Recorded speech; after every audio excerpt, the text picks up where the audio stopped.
Sa mga kapuso po natin dyan na may nawawalang anak o kaanak na bata, makinig po kayo dahil baka ang dalawang batang aming pong nakilala sa Reception Action Center sa Maynila ay mamukaan ninyo. Sina po sila Alan at Jason na parehong 8 taong gulang at miss na raw nila ang kanilang pamilya. Narito po ang buong kwento. Muling binisita ng On-Call ang Reception Action Center sa Maynila, isang pasilidad ng Department of Social Welfare and Development na nagsisilbing pansamantalang tahanan ng mga kabataang nawalay sa kanilang mga magulang. Dito nakilala namin ang bibong batang si Alan Roque, 8 taong gulang.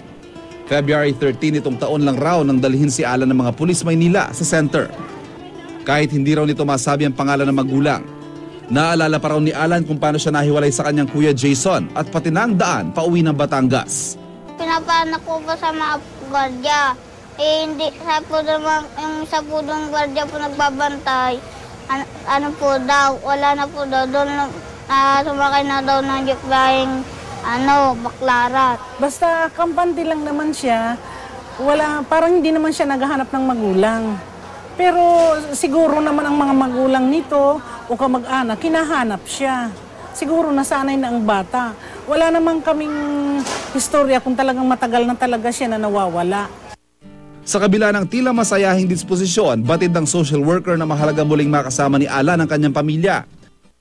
Nakilala rin namin ang batang si Jason Navarro, 8 taong gulang at mula pa raw sa Bataan. Di gaya ni Alan, si Jason ay palagi naman daw nasa isang tabi at walang kibo. Hinala ng social worker may kapansanan sa pag-iisip si Jason. Napapansin ko na hindi masyado siya nakakaintindi sa mga tanong.